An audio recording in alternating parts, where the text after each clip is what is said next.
Hello everyone. जब partners के बीच में उनका प्रॉफिट शेयरिंग रेशियो बदल रहा है तो यह बहुत ही जरूरी है कि जो भी फर्म के एसेट्स हैं और जो लायबिलिटीज हैं उनका फिर से वैल्यूएशन हो, मतलब उनका रिवैल्यूएशन किया जाए, क्योंकि बहुत ज्यादा चांसेस हैं कि उनका वैल्यू जो शुरू में रहा होगा, चाहे वो एसेट्स हो या लायबिलिटी हो, उस और अभी जब प्रॉफिट शेयरिंग रेशियो बदल रहा है उस समय के वैल्यू में फर्क हो सकता है कि एसेट्स का वैल्यू उस समय की तुलना में अभी बढ़ गया हो, या हो सकता है कि एसेट्स का वैल्यू उस शुरू की तुलना में अभी जब प्रॉफिट शेयरिंग रेशियो बदल रहा है घट गया हो। इसी तरह लायबिलिटीज के साथ भी हो सकता है कि लायबिलिटीज का वैल्यू पहले के कंपैरिजन में बढ़ गया, या लायबिलिटी का वैल्यू पहले के कंपैरिजन में जब प्रॉफिट शेयरिंग रेशियो बदल रहा है घट गया।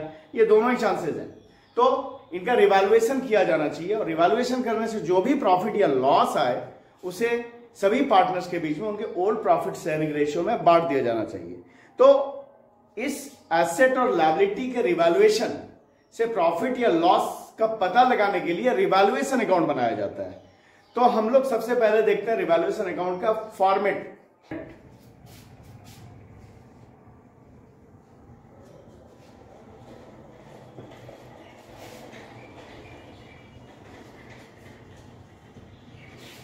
Revaluation account particular amount, particular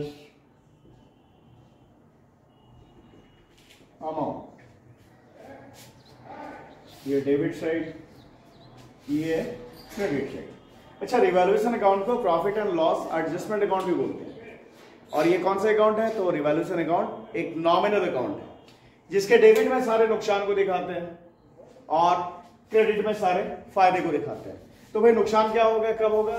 तब जब एसेट का वैल्यू घट रहा है या लायबिलिटी का वैल्यू बढ़ रहा है तो नुकसान। तो एसेट का वैल्यू घट रहा है तो इधर दिखाएंगे डेबिट में, और लायबिलिटी का वैल्यू बढ़ रहा है तो दिखाएंगे डेबिट में। और फायदा कब होगा?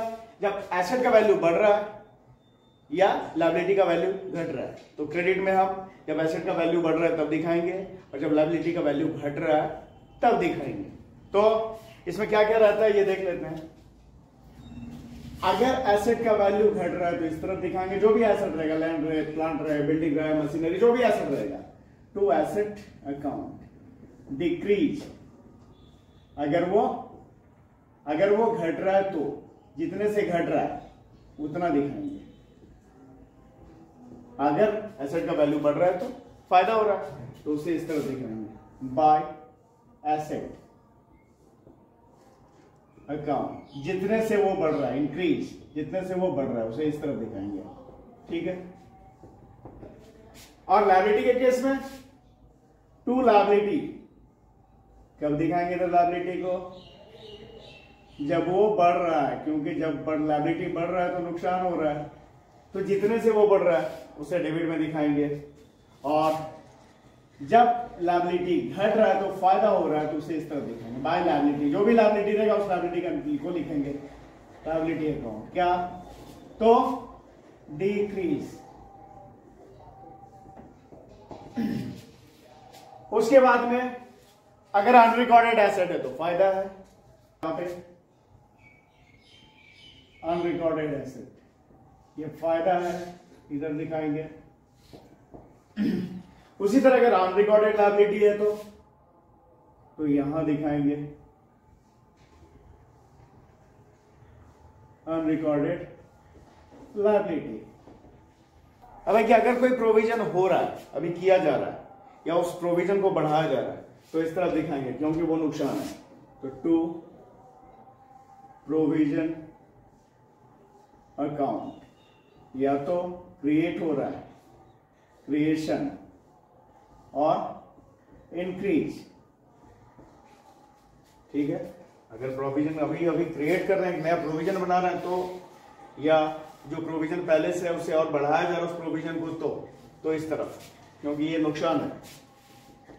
और इधर बाय प्रोविजन, अगर प्रोविजन को कम किया जा रहा है तो अकाउंट यहां पे दिखाएंगे डिक्रीज। ठीक है। और फिर क्या करना है? तो हमें टोटल करना है अगर फायदा का साइड क्या बताया था मैंने, क्रेडिट साइड फायदा वाला सारा रीजन क्रेडिट में डालते हैं और नुकसान वाला सारा रीजन डेबिट में डालते हैं। तो अगर फायदा वाला मतलब क्रेडिट साइड ज्यादा है तो प्रॉफिट निकल कर आएगा रिवैल्यूएशन का, उसे हम पार्टनर्स के बीच में उनके ओल्ड प्रॉफिट शेयरिंग रेशियो में बांट देंगे। Profit transfer to capital account, जो भी पार्टनर आए तो A's capital, B's capital, C's capital, ठीक है। किस रेशियो में बांट देंगे तो उनके ओल्ड प्रॉफिट शेयरिंग रेशियो में बांट दिया जाएगा। और अगर वही है कि डेबिट साइड का टोटल ज्यादा है मतलब नुकसान ज्यादा हुआ है तो हमारा बैलेंस निकल कर यहां आएगा क्रेडिट में, उसे भी ओल्ड सभी पार्टनर्स के बीच में उनके ओल्ड प्रॉफिट शेयरिंग रेशियो में बांट दिया जाएगा। By loss transferred to partners capital, है ना, जो भी है A's capital, B's capital, C's capital, इस तरह से बांट देंगे उनके ओल्ड रेशियो में। तो इस तरह से ये बनेगा हमारा रिवैल्यूएशन अकाउंट। अब हम लोग एक दो सवाल बनाकर देखते हैं। ये सवाल देखते हैं, P Q and R share profits in the ratio of 5:3:2। P Q और आर पार्टनर है जो प्रॉफिट बांटते हैं किस रेशियो में, तो 5:3:2 में। They decide to share future profits as 4:3:3 with effect from 1 April 2022। अब आगे से जो है वो प्रॉफिट को 4:3:3 में बांटने का डिसीजन लेते हैं। On that day following revaluation, मतलब 1 अप्रैल 2022 से ये डिसीजन लिया उन्होंने कि प्रॉफिट शेयरिंग रेशियो हमारा चेंज हो जाएगा और 5:3:2 की जगह 4:3:3 होगा। और उस डेट को following revaluation have taken place, ये सारा रिवैल्यूएशन हुआ है, ठीक है।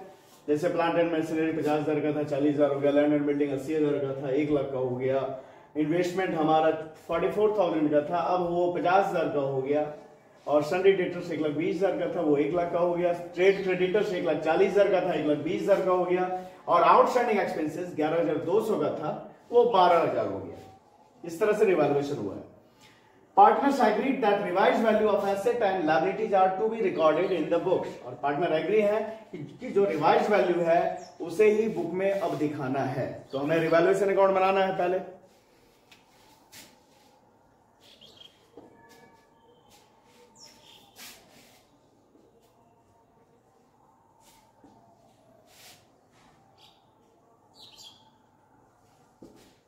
रिवैल्यूएशन अकाउंट,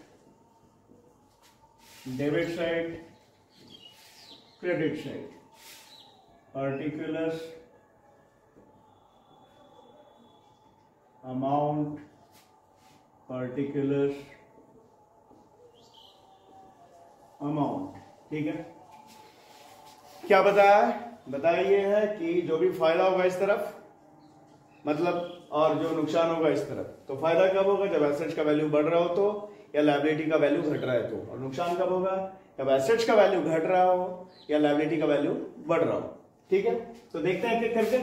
सबसे पहले प्लांट एंड मशीनरी एसेट है ये क्या है? इसका बुक वैल्यू था 50,000 और रिवाइज वैल्यू अभी कितना हो गया 40,000। तो क्या हो रहा है? वैल्यू घट रहा है, एसेट का वैल्यू घट रहा है तो नुकसान हो रहा है। इस तरफ लिखेंगे टू प्लांट एंड मशीनरी कितना घट रहा है? 50,000 से 40,000 हो गया तो 10,000, ठीक है।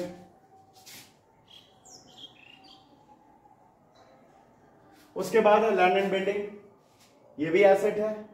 अच्छा ये कितना हो रहा है? ये बुक वैल्यू था 80,000 अब हो गया बढ़कर 1 लाख, ठीक है। ये तो ये बढ़ गया, एसेट का वैल्यू बढ़ गया तो फायदा हो गया। तो इस तरफ बाय लैंड एंड बिल्डिंग कितना बढ़ गया है? तो 80,000 से 1 लाख हो गया तो 30,000 बढ़ गया, इस तरफ दिखा है।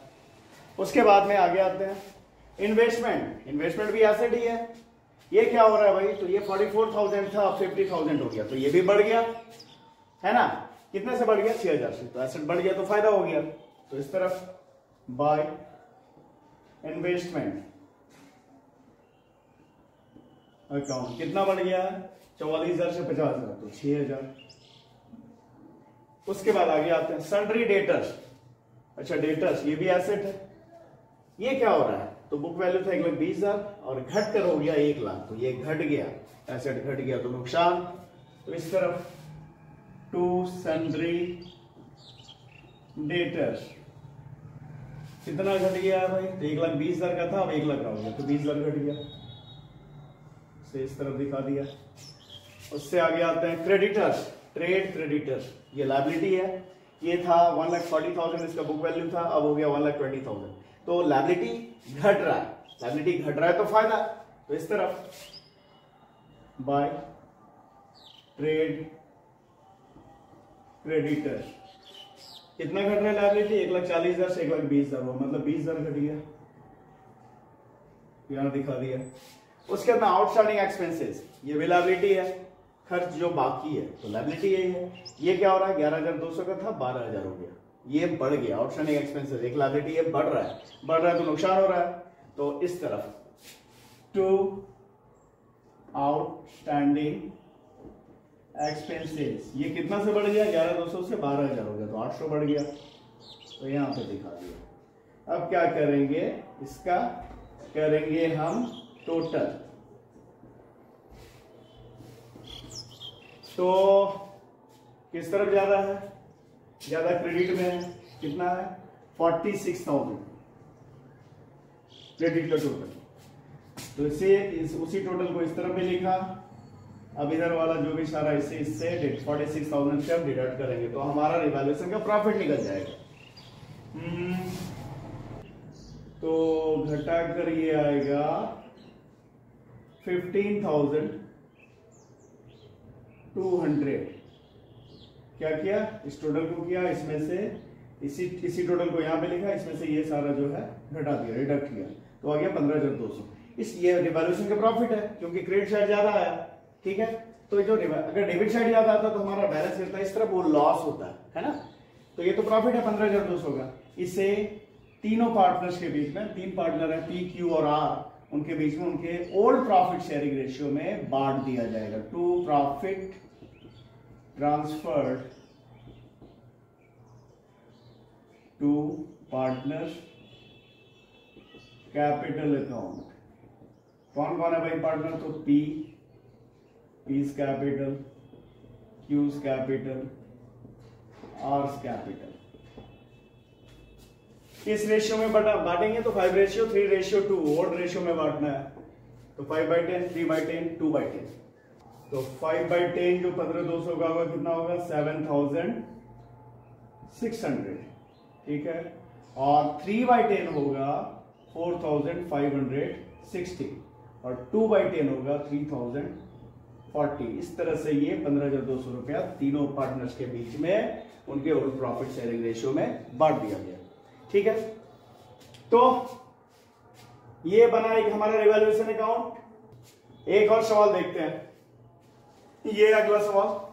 सी and D who share profits and losses equally decided to share future profits in the ratio of 3:2। C और डी जो कि पहले प्रॉफिट को इक्वली बांटते थे, बराबर बांटते थे, मतलब 1:1 में। अब वो क्या निर्णय लेते हैं कि आगे से वो प्रॉफिट को बांटेंगे 3:2 में। For this purpose assets and liabilities were revalued as enter. और इस उद्देश्य से उन्होंने एसेट और इस उद्देश्य से एसेट्स और लायबिलिटीज का जो रिवैल्यूएशन हुआ वो इस तरह से हुआ है। क्या हुआ भाई? तो building will increase by 40,000। Building को 40,000 रुपए से बढ़ाया जाएगा। ठीक है, furniture and creditors will decrease by, furniture और क्रेडिटर को डिक्रीज किया जाएगा, घटाया जाएगा। कितने से? तो 4,000 से फर्नीचर को, 2,000 से क्रेडिटर्स को। और unrecorded liability is to be recorded at now, it is to be recorded now at ₹6,000। एक अनरिकॉर्डेड लायबिलिटी है जिसको रिकॉर्ड किया जाएगा कितने पे? 6,000 पे। तो बनाते हैं रिवैल्यूएशन अकाउंट।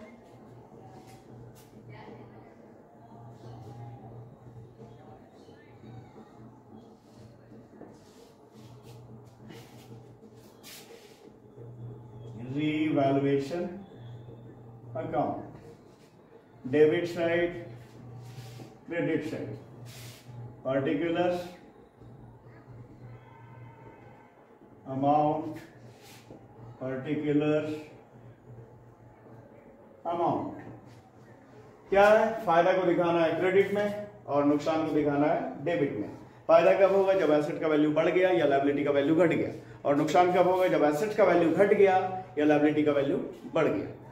तो देखते हैं सबसे पहले बिल्डिंग एसेट है, विल इंक्रीज बाय ₹40,000। बिल्डिंग जो 40,000 रुपए से बढ़ाया जाएगा, तो ये फायदा है क्योंकि एसेट का वैल्यू बढ़ रहा है, तो इसे लिखेंगे क्रेडिट में। बाय बिल्डिंग अकाउंट कितना? 40,000।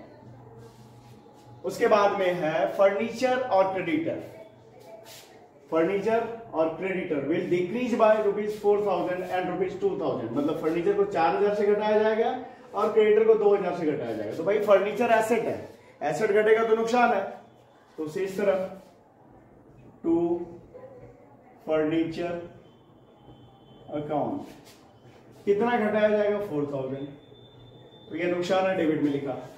और क्रेडिटर हमारा लायबिलिटी है, ये घटेगा तो फायदा है, तो इसे लिखेंगे क्रेडिट में। बाय क्रेडिटर अकाउंट ये कितना घट रहा है? 2,000 घट रहा है, इसे इधर दिखा दिया। अब है last, unrecorded liability is to be recorded now at ₹6,000। Unrecorded liability ये भी एक नुकसान है क्योंकि ये लायबिलिटी पहले नहीं था, अनरिकॉर्डेड था, अब ये लायबिलिटी रिकॉर्ड किया जाएगा, तो ये नुकसान है। तो इसे कहां दिखाएंगे? डेबिट में दिखाएंगे। एक लायबिलिटी हमारा बन रहा है, अनरिकॉर्डेड लायबिलिटी कितना है? 6,000 से यहां दिखाया। अब करेंगे टोटल, तो टोटल क्रेडिट का ही जा रहा है, तो इसे जोड़ लिया 42,000, इसे यहां भी लिखा। तो इसे क्या करेंगे? इन दोनों को घटाएंगे तो ये कितना हो रहा है? ये टोटल ये 10,000 हो रहा है, तो 10,000 को 42,000 में घटाया तो बचा कितना? 32,000। मतलब रिवैल्यूएशन का प्रॉफिट है 32,000।